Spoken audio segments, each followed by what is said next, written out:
बच्चों, आज हम पढ़ने जा रहे हैं हिंदी का एक लेसन जिसका नाम है खरगोश और हाथी। आइए पढ़ते हैं। कल्पना कीजिए कि आप बगीचे में अपने साथियों के साथ खेल रहे हैं।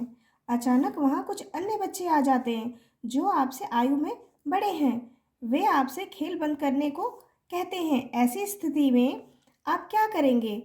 आपस में बातचीत करके कोई उपाय सोचिए जिससे वे बच्चे भी चले जाएं और आपका खेल भी बंद ना हो।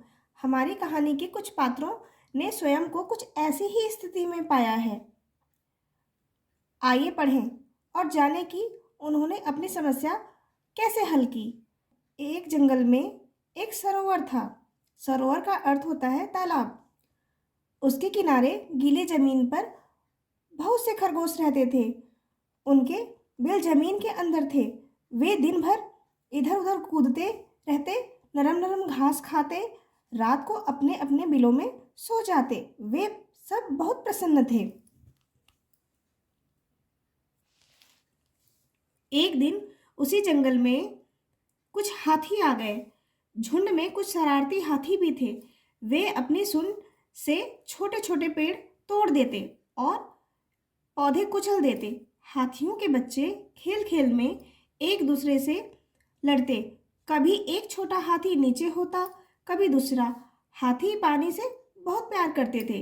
वे सूंड में पानी भर भर कर नहाते, फिर सरोवर के किनारे मिट्टी में लोट लगाते।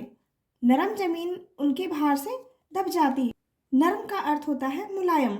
और तो और कभी कभी खरगोशों के परिजन भी दब जाते। परिजन का अर्थ होता है रिश्तेदार, जो उनके रिश्तेदार थे। हाथियों की इन हरकतों से सभी खरगोश बहुत दुखी हो गए थे। सोच विचार, अगर आप इन खरगोशों की जगह होते तो क्या करते? अपनी प्रतिक्रिया कक्षा में व्यक्त कीजिए। खरगोशों के सरदार ने इस समस्या का एक उपाय सोचा। कुछ चुने हुए खरगोशों के साथ वह हाथियों के सरदार के पास गया।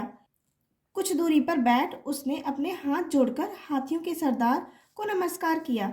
हाथी ने भी सूंड उठाकर उसका अभिवादन किया। खरगोश सरदार बोला, हम चांद के भांजे हैं। चांद में आप हमारे भाई बंधुओं को देख सकते हैं। हमारे कई भाई धरती पे रहने आए हैं। चंदा मामा हमसे मिलने रोज सरोवर में आते हैं। वे आपसे नाराज हैं। हाथी बोला, क्या? क्यों नाराज हैं? हमने क्या किया है? खरगोश ने उत्तर दिया, सरोवर के समीप नरम मिट्टी में सुराख कर हमने अपने घर बनाए हैं। आपके आने से सुराख दब गए हैं और उसमें हमारे चंदा मामा के बहुत से भांजे भी दब गए हैं। दूसरे खरगोश ने कहा, अब वे जब रात को सरोवर में आएंगे तो उन्हें यह देखकर अच्छा नहीं लगेगा। सोच विचार, पूर्णमासी पूर्णिमा की रात चांद को देखिए और बताइए, क्या आपको भी उस पर खरगोश बैठा दिखाई देता है? रात हुई, पूर्णमासी का चांद निकला। हवा तेज थी। सरोवर में हल्की हल्की लहरें उठ रही थीं।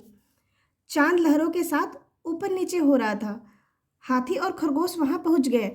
खरगोश सरदार बोला, देखिए महाराज, चंदा मामा गुस्से से कांप रहे हैं। आप जल्दी यहाँ से दूर चले जाएं। लगता है मामा बहुत नाराज हैं।